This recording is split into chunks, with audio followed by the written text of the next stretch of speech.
Good evening, ladies and gentlemen.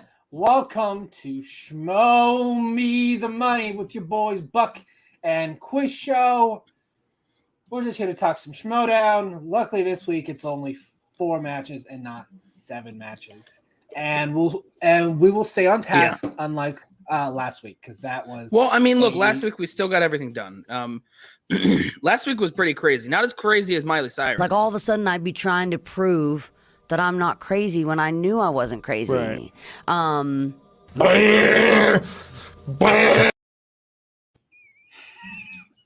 Not even a minute. Video of all time. Not even a freaking minute, and you already. I wasn't gonna play it. I really wasn't. Oh gonna well, play I mean that's because you're not a professional. Yeah, I'm not a professional. What's up, Mr. Boros? Thanks for stopping by. Appreciate it as always. Mm-hmm. We had some fun matches. Yeah. I thought they were pretty good across the board. They were all pretty competitive. They were fine. They were actually some pretty good ones. Who played his best match of his career, yet still lost by TKO, which... I mean, we'll just jump right into it. How about that? We got Parker v. Swift, right? Parker v. Swift.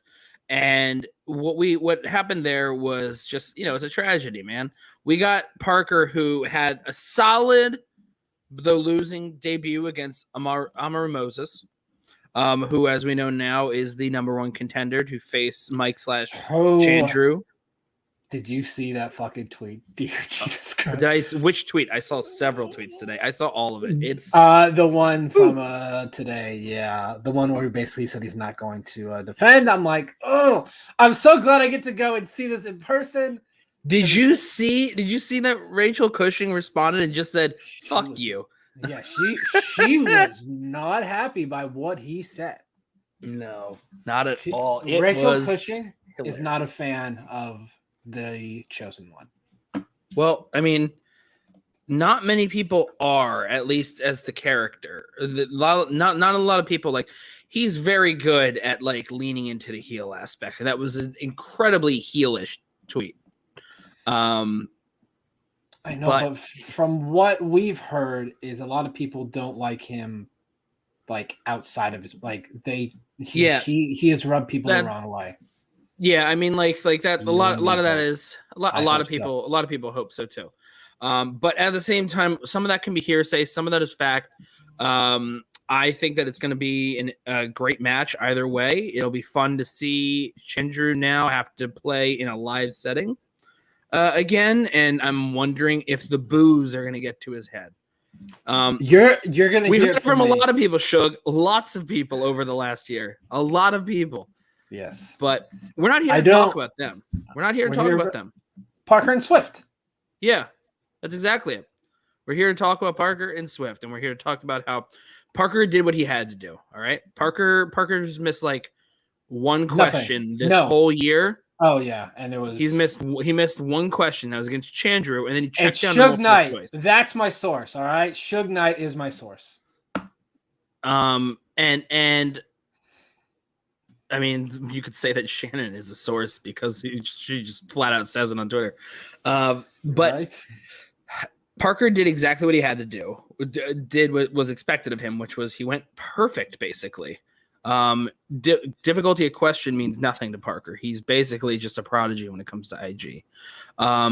So it was unfortunate because, and we're friends with Jesse.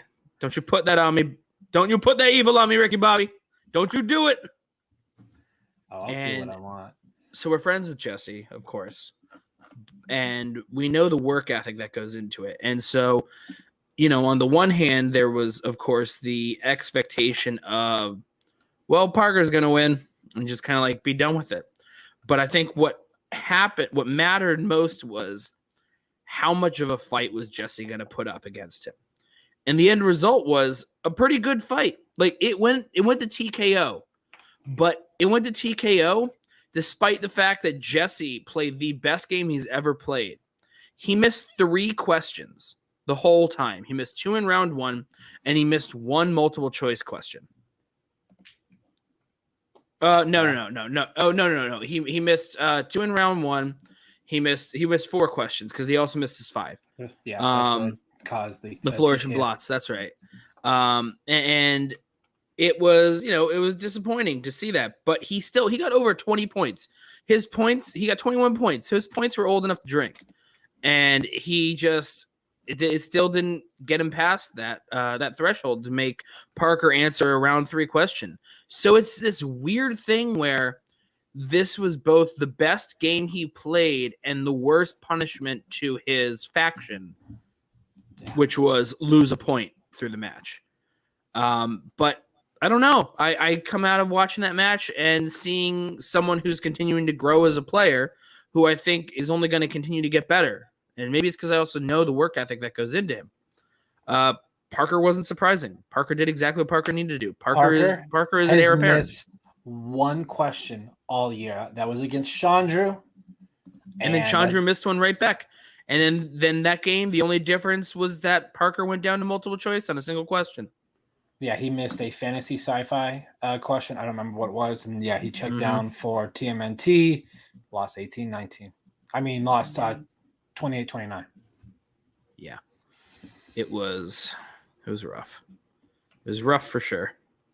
But it's just crazy that he's missed one question all year. It's crazy that happens, but like, because we it's funny how we've heard, and now we're seeing in matches this whole thing of like round 1 is getting more difficult. The games are getting more difficult. We like the number of perfect games, the number of perfect round 1s, they're just going up and up and up and up and up. And it seems like, well, that's not as entertaining. I still think it's pretty entertaining when you see just how much these people are able to answer. Because one thing that we also got to keep in mind when it comes to these perfect games, as opposed to before, is now everyone's in these tight-knit,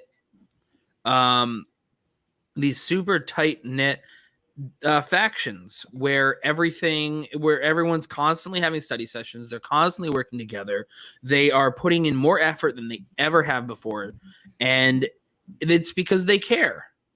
And so, and the work is paying off and is showing in these perfect round 1s. So, yeah. I think that there's not a ton to say here when it comes to Parker Swift. Like I said, Parker did exactly what he was supposed to do. He's the heir apparent to a belt at some point. It's just a matter of when. But he could win it at Spectacular if he wins. He could win it at Spectacular. He plays at Spectacular. Yeah. He'll probably play either Mike, Chandru, or Moses. Exactly. Now, what I will say here is that whoever he gets based on the results of the last one there, it's going to be Parker that will be moving on from that round. So, yeah. Yeah, it was. Yeah. It was. Because God forbid that person gets anything other than their strength. But, I mean, it's IG. It's a totally different ballgame there.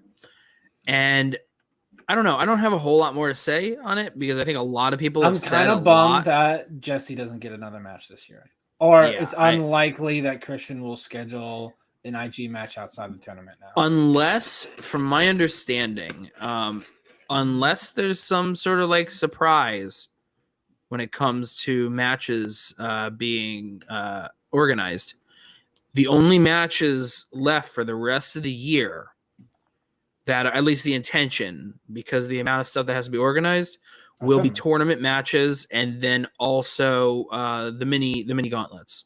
There's like, also the Frankie Alvarez versus Rick the Ranger Rogers. Yeah, that's going to be part of some kind of a gauntlet thing, because I think that they were promised where they were going to do 1v1 to make it 3 wins to get into a number 1 contender or something. Like they might be promised to be able to do a number 1 contender, but maybe that won't be until next year. But maybe they'll get their match this year though, or something. Yeah. But yeah, I kind of group that in as part of like the gauntlets in my mind, because that's one of those like promised guaranteed things that's going to lead to something.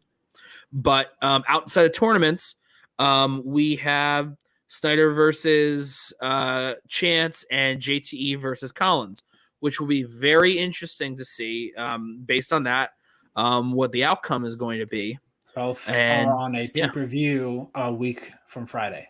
That is the pay-per-view on the 20th. Is both those matches. What's funny is there is a chance, Pun intended, that we could have at least two of the scenarios that we have. One of them is a Patriots reunion.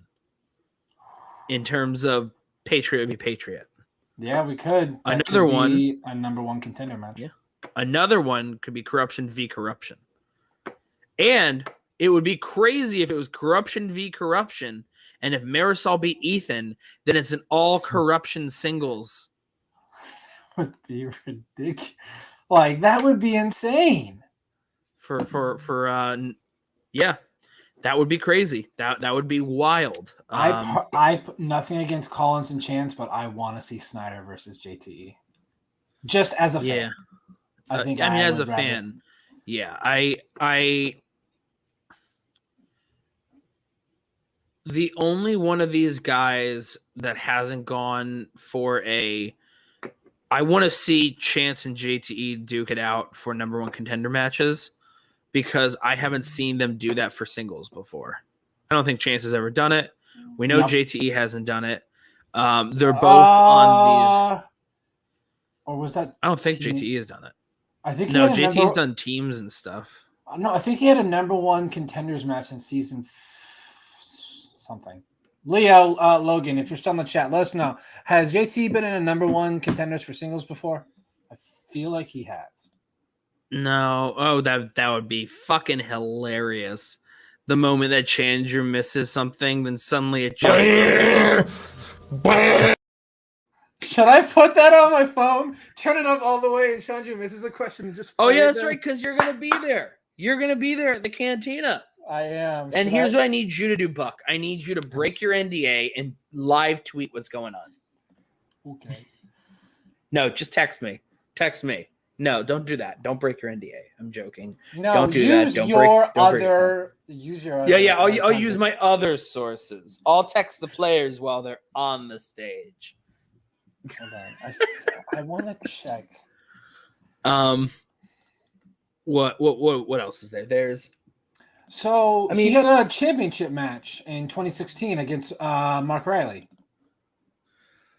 No, it's played in a triple threat number one contender against Rachel and Mike in season 5. That must have been Riley then, if it was season 5, right? Because I don't think. Well, okay. Yeah. Cool. He is correct.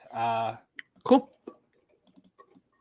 Wait, that's weird. Anyways, according to this, in November 2017, he had a number one contenders match in the 2017 Ultimate Schmoedown final, and he lost to Sam. And then he gets it again to start the next season. Great. Good for him. Well, so he has. It's just been a very long time for JT. I mean, he was out for like a season and a half. Well, yeah, he moved. He did all sorts of other stuff. He got severely injured because he rode a scooter badly. So, yeah, it was interesting. Let's move on to the next match. The Beast BIBBIANI versus the Aussie Jacob Blunden. Blunden. Hello, Blunden. Blunden, who went perfect in round 1. Yes, he did. He got a perfect round 1, got the bonus. Bibbs did not. And then there was this joke where Bibbs was like, it would be great if you missed a question, for me. But then I listened to them. I listened to the question differences, and it was like, damn, Blunden's YA questions cut deep. Yeah. They asked about Vampire Academy and like what the name of like the machine was from Mortal Engines, or like identifying the machine to what movie it's from. Like some of those cut deep. Those are difficult. If there's one category that is detrimental to the Beast, it's movie release dates. That's what he missed here. And I think it was this match. His first spin was movie release dates. He's like, no, spin away. Like he does not like movie. I've not talked to him. I've heard him talk about it like multiple times before. It's like it's just one of those things that's outside of like the actual information of a movie. And while the Oscars, of course, is one thing, it's more of a it's more of a narrowed down specific focus than something like movie release dates. And so movie release dates might always be something of a difficulty for him, which of course, you know, if you're someone who is going to go up against him, maybe you make sure that you're good with movie release dates. Yeah. So, yeah. Bibbs wins the match. He wins the match. Good for my fantasy team. Wins 20-18. We don't have a bracket, and I don't think we're gonna have a bracket till at the earliest the 23rd, which is the Monday after that pay-per-view with JT Collins, Snyder, and Ellison. I think after that we may have a bracket created that the public can see. I think that's the soonest that we're gonna get it.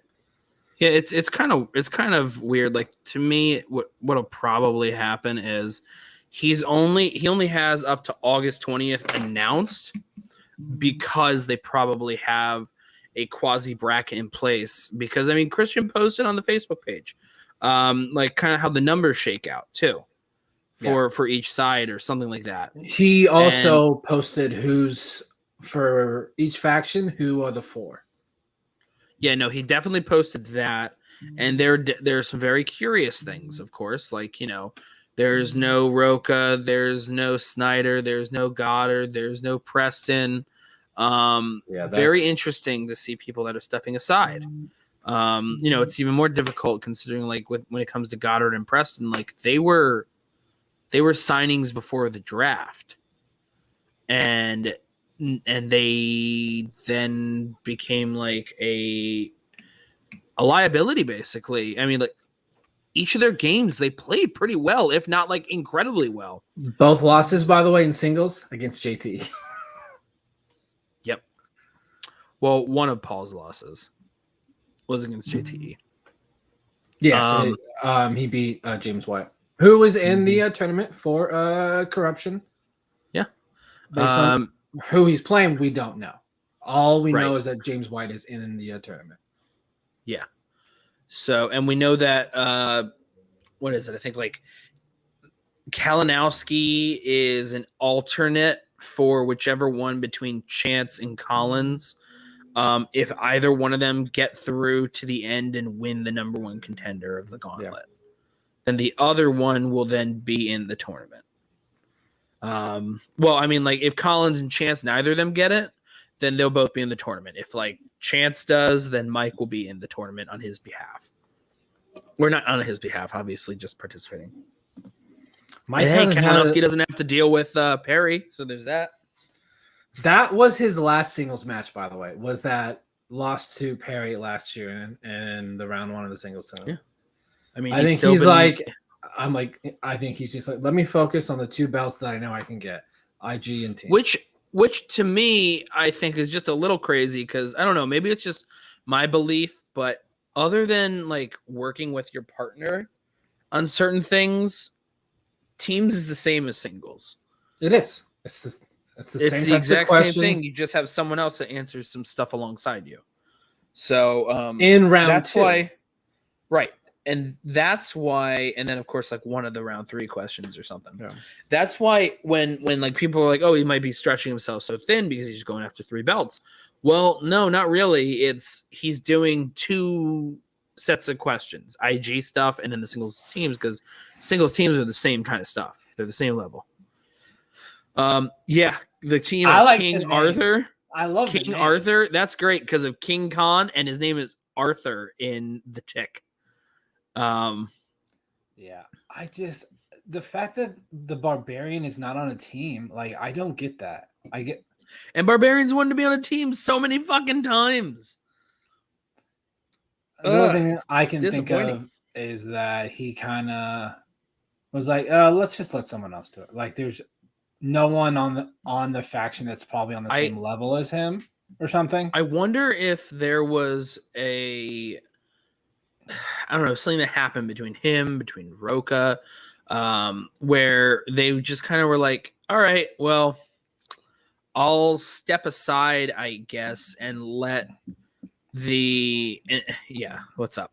I'll step aside because we made such a big deal about all of these rookies. Now we need to like have them show up and blow up. And if they just take away the chances of all these rookies, then what was the point of it in the back half of the year? So it could have been that, but at the same time, like Barbarian hasn't had the best year in the league, but we also know that he's like an incredible coach for them. And just like we know that behind the scenes, Ben Goddard is a great person to have in the study sessions. It just hasn't been able to translate to the questions that he himself has been given in matches. Yeah. So he might be there to continue to support and prep and help. So, and we're going to see him in the singles tournament at least. So I think. Yeah. Goddard is done. He's not going to do Barbarian. Okay, yeah. But anyways, yeah, Bibbiani Blunden. We got rid of one of the Bs, and now we're gonna have the other one move on. The one who, if they made it all the way to the end, they wouldn't have to spend a lot of money for that air travel to get him here. So, Bibbs, yep. With the win, the Mercs extend their lead. They're at 56-50 after this match. Like, it's insane what they've done. Like, I think it's more impressive than what Corruption did last year. Because they weren't -2. Yeah. I don't even remember them being at -2. I only remember the -1. So. I think they, or it was a -1. I know it was a negative number, and everyone's like, oh my gosh. I've been seeing a lot of people say -2, and I'm like, I don't know. I don't think we've seen the last of Roca. I think that I think as maybe a player we might have. We might have. This might be like a chance for him to ride off. I've talked to some people and they're like, we don't believe that he's going to just sort of like quietly end. He's the kind of guy who will go out in a blaze of glory type deal, like a retirement thing. Like we know that like Mark Riley is doing teams and that's it. And we know that he's very busy with a lot of other things going on in his life too now. And Roca is doing all sorts of stuff, continuing to build out his channel. I mean, it would be very interesting if they did some sort of a, hey, we're going to do a retirement match at the end of the year. Now, this is all speculative. This is not hearing it from anyone. Yeah. Like you do something like that to people like that. But we don't know. I could see that Roca might take a step back and then come out and literally be the outlaw in the Wild West that is whatever the hell the faction race is going to be next year. And maybe he'll take on a new role. And that's a role of manager. That's exactly the sort of thing. Say this. He's going to have some huge blow up, some huge promo he's going to cut at Spectacular. It's just we'll see.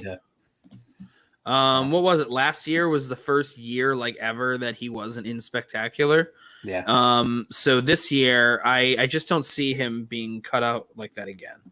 I think that I could easily see him blowing like becoming some sort of a big ass like manager, and taking people for his own or something. That would be just like him, and that feels like pretty natural for the Outlaw because he's made no like. He hasn't made it, subtle that he thinks that he would be a great manager and that would be his next step probably. I mean, it makes sense. We all know that he loves being inside the Schmoedown. Maybe, don't take this the wrong way, John. Maybe the game has passed you by. Maybe in terms of... I don't think the game has passed him by at all. I think that he's still like if you've seen how he played. Especially against like Ben Bateman, and then again in Rushmore, when Rushmore lost against, they lose against Lightning Time or Swag. So against Final Exam, still looked great, still played a great game there. I don't think the game has passed by. I think it's just one of those things where maybe there are so many more people in there, and his career is his channel, man. His career is his channel. Because and it's his source of income. He has to put all his focus. The Schmoedown isn't like going to be the top priority for everyone forever. But I think that him moving on as a manager would be a pretty big, probably like it would be a good or it would be the most natural sort of like organic step for him And once again, this is all speculative just because he's not in any of the tournaments. So everyone's like wondering, like, well, I guess that means maybe he's done. And this conversation is all based off of that. But we don't know. It could just be that he's given away. We don't know. We'll have to see. But, you know, Christian wanting to get back to more of the story element stuff, he's the perfect kind of person to help bring in what character was. And he's the perfect kind of person that can bring story back in a lot of ways. So we'll see. We'll have to see. Anyways, let's move on to the next one because we got really off track here. Friend of the PARAMO channel, versus FRABETTI. Paige, the Boston Badass FRABETTI against Jada the Hurricane PARAMO. Why'd you fucking do that? Why did you Because roll your R? Because I can. PARAMO. It's like one of you rolled your tongue and then said Thramo with a T. It is what it is. But fantastic match from Paige, by the way. I know.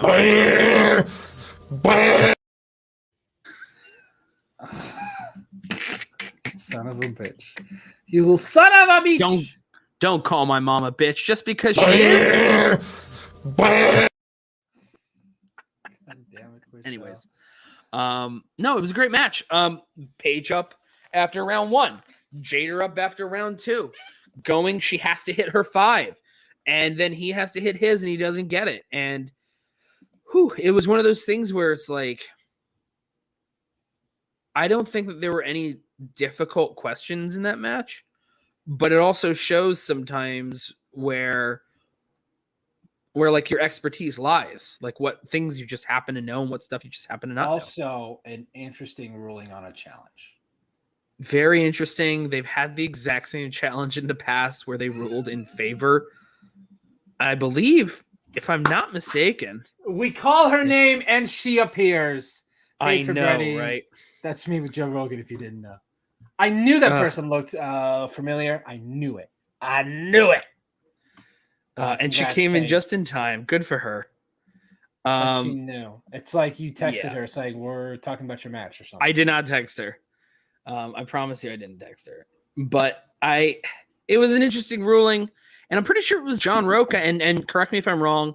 Leo, if you're in the chat, considering you seem to be incredible with Schmoedown history here, if you have any insight there, I believe it was John Roca that said the same thing, and then a challenge or whatever it was ruled in his favor. So. But no, she got her 5.0 was new releases. I like how she's sticking with the 369 with her numbers. I'm really digging it. I love the 369. I've what is it, in mock matches? I've done 369 before, and if I wasn't doing that, I would do something like 1738 or whatever. Just 1738, which is like also dumb.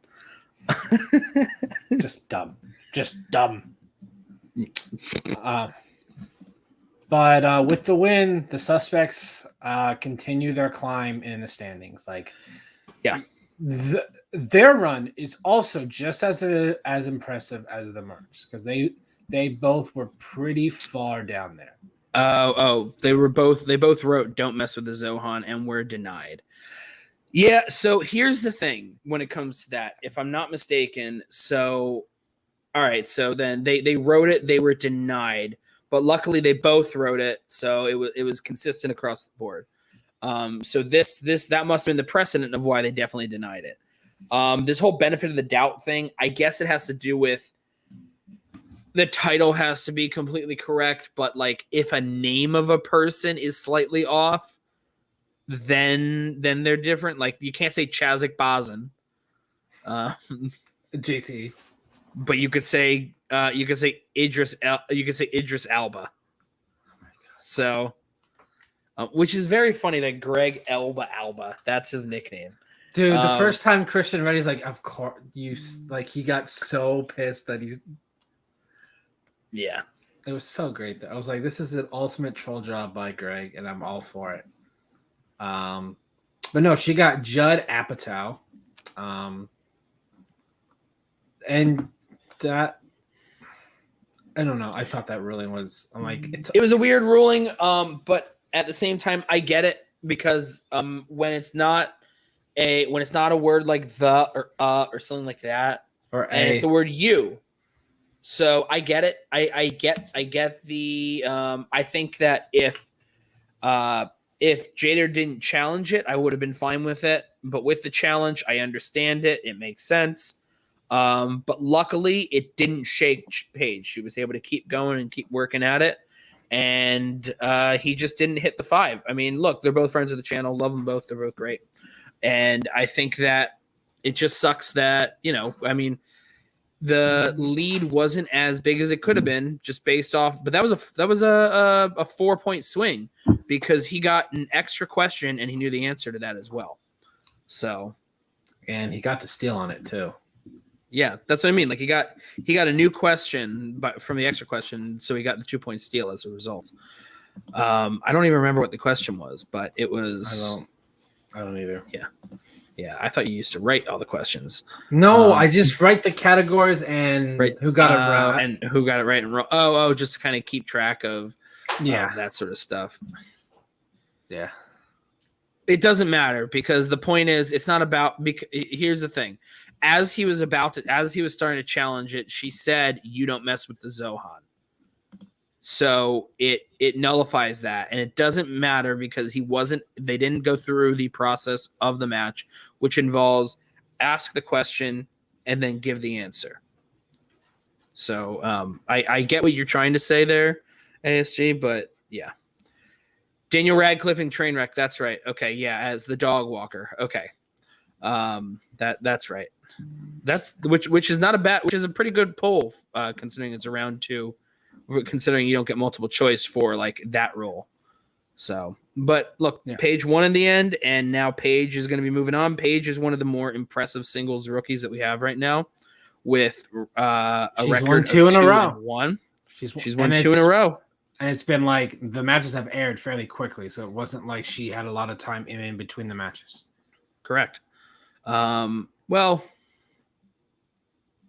in terms of when they aired, I think. In terms of when they air, I was about to say like filming schedules might be different than that, but in terms of when they air, having to deal with it publicly and respond to it publicly, yes, there was not a whole lot of time to shift from the knowledge of one to the other. Correct. I'm very curious to see who she's playing next. So am I. I think that it's going to be very interesting, and because we all know that the way this tournament is going to look is a lot of people are going to be knocked out in round 1, and anyone after round 1 going into round 2 of the tournament, they're all going to be some serious threats. So whoever she is going to face it's going to be someone that's going to be, it's going to be her biggest challenge yet. I think she has what it takes to probably take on whoever it is, but it's a matter of, how the questions fall. Yeah, I feel like based on probably how the seating was, like she was probably like in the middle. So like, let me see. She was probably like a 4 or 5 seed. So she's probably playing like a 2 seed. So whoever that could be. In her well, I mean, if you saw the way that Christian kind of explained how seating worked or breaking up the bracket, he moved around a bracket like 80,000 times or something. So I genuinely don't think that there's anything to do with like true, like there was going to be some influence of seeding, but outside of that, it's going to be just, matching people up with matching people. I don't think that the bracket's going to necessarily look like it's going to be an even side by side thing of one one faction in every corner or something like that sort of thing, where it's going to be evenly spaced out. It's just not going to work that way because it's just not how it ended up shaken out. But we'll see. That's another interesting thing, and it's probably going to help him next year when he decides to eradicate so much of what's currently going on. I am curious to see how the factions next year are going to be. Agreed. So it's definitely one of very curious. Not my biggest concerns, but my biggest curiosities for next year and how that's going to go. So moving on to the final match of the week, we got a championship match live in person at a taping for the first time since Atlanta. Singles. Singles, I should say, because we had one. And look, it's crazy to say how good of a year Ethan's having including the fact that he got TKO'd in a teams match. I've been seeing a lot of people saying comeback player of the year, but I'm like, did he? No, he had a good year last year. He just that's didn't why win I'm like, is it player of the year? No. I can definitely player see of the year. Player of the year, especially if he wins that #1 contenders match with Liz against Final Exam. Mm-hmm. Then he'll have a chance to be double belted. That's true. I mean, it's possible someone else in the singles tournament and the teams tournament could do the same thing. So that's why they don't award it. I disagree because, like, the last time he faced Ethan in a in-person match was when he beat him for a title championship in New York. Like, yeah, he wished that just because of the buzzer, but at the same time, like, the last time he played him, he still won in person with the buzzer involved. So we know that Dan has been open about, like, his disdain for, like, the buzzer, but yeah, it was a speed round that killed him. I played along with the match today, and I watched the match through because I missed it on Friday, and it's frustrating. It's frustrating with that buzzer. However, with the misses that Ethan had and the steals that he got from Dan, if the same questions went my way, he could have gotten all the buzzers and he still would have lost. But Erwin did really good in 70s. I was actually quite impressed with how well. Okay, all right. Here's an issue I had with that. Okay. 3 out of 4. Now, I say this with an asterisk because all the love to PJ in the world and the writing crew. I know how much work they put into it. All right, pull up Facebook Messenger. PJ Campbell, Quiz Show's talking shit on you. I'm not talking shit at all, okay? I'm just saying that I think that as far as 70s questions go, 3 out of 4 of them were very easy, and another one was an Oscars-related question.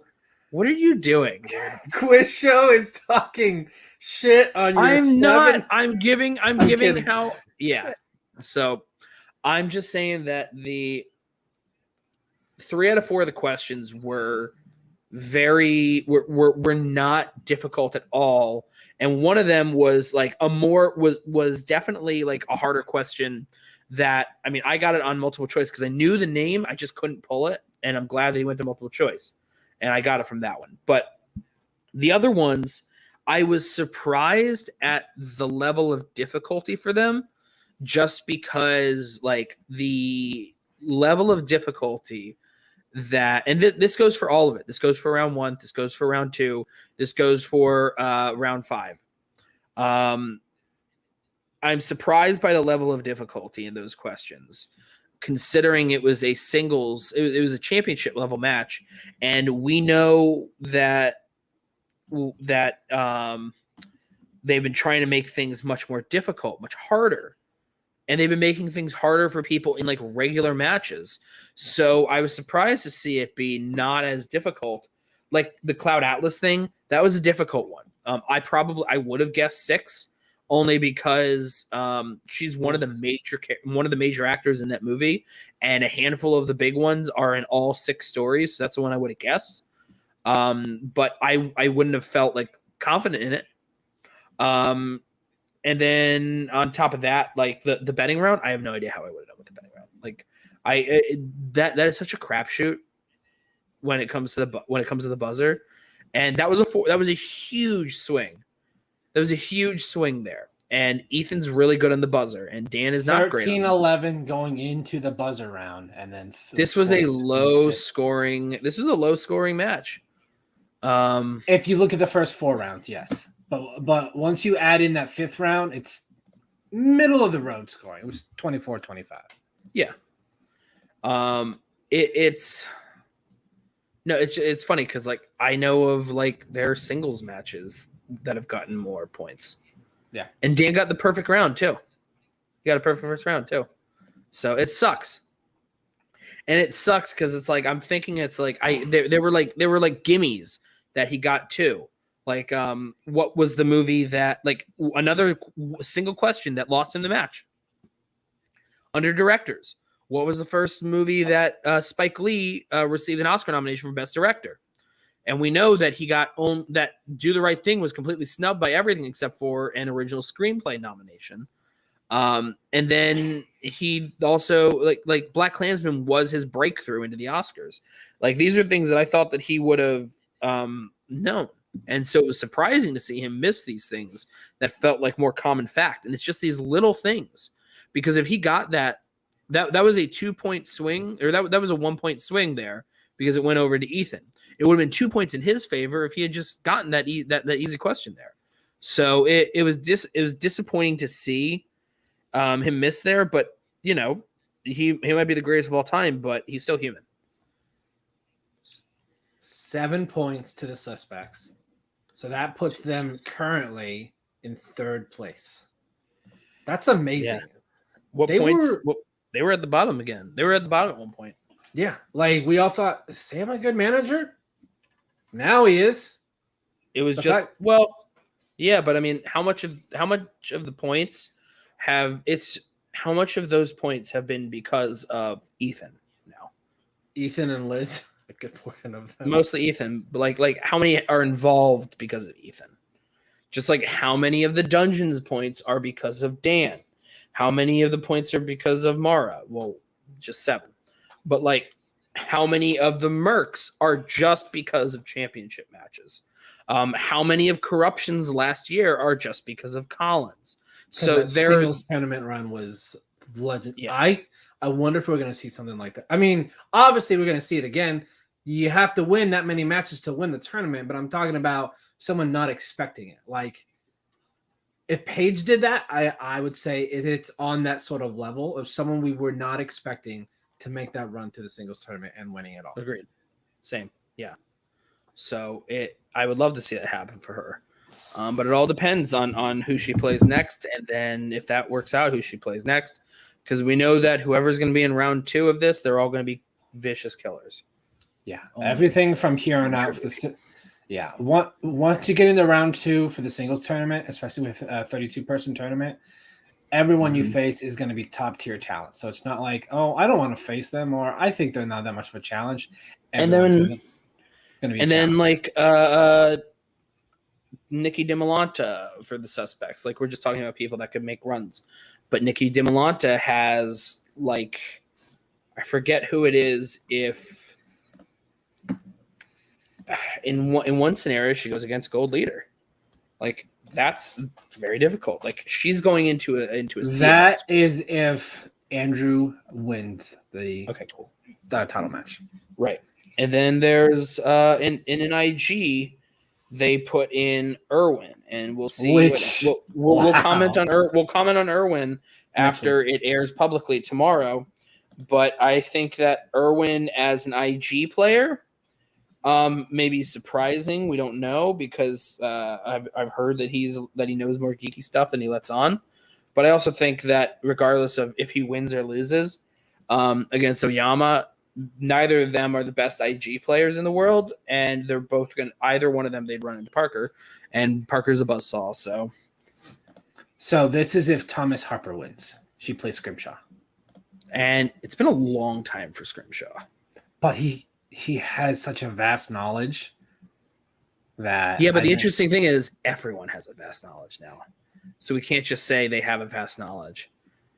I'd love to see them implement the wheel categories the way that I think DiMolanta said on Spin from the Reel. Yeah, I think that would be a great idea.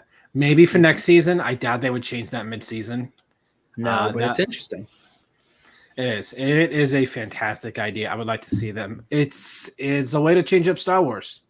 Yeah. You're biased. So. You're biased. Saul's your bias. You're so biased, but dude, just remember, he knocked out 2 players that couldn't care less about what they were doing. So of course he looked really good in those matches. And both those times he happened to still not go perfect. And then he got TKO'd. Let's see matches before that he lost. Let's see if he can. Yeah, he looked ferocious because his bark is worse than his bite, I think. Anyways. Let's see if he can get his revenge on Brandon Hanna. Let's see if he could do that. Let's see if he could go up against someone that actually cares. Because the last time he went up against someone that cares, he got TKO'd. Amaru is legit, though. Amaru is the real deal. So that's it for the show this week. It's a shorter. We're probably going to do this again next week because we're only going to have 3 matches, so there's not a real need to bring on. Is there no pay-per-view this week? There's no pay-per-view. Oh, thank God. All right, I think no. Wait, because I feel like this is the Perry? No, that's just the normal Friday match. Oh, I thought they would have put that. Okay, cool, nice. If that's just it, then awesome. Yeah, yep. Well, I'll keep talking. Awesome. 2 p.m. Yeah, there's not another pay-per-view till next week. The Gauntlet. Perfect. Those 4. Perfect. All right. So cool. Our Friday night is free, so that will be nice. Everyone, thanks for tuning in. Make sure to follow me here on Twitter and Instagram. Hey, man, look, I know you hate looking at the face of truth, but, what can you do? So. I'm here, Twitter and Instagram. That's Jeff, Twitter and Instagram. That's the show, Twitter. We do not have an Instagram. Make sure to like, comment, and subscribe. We are approaching 200 subscribers. We're trying to get there. We're very close. I would love it if we could get to 200 sooner rather than later. Everyone, thanks for before the end of the month. Bye-bye.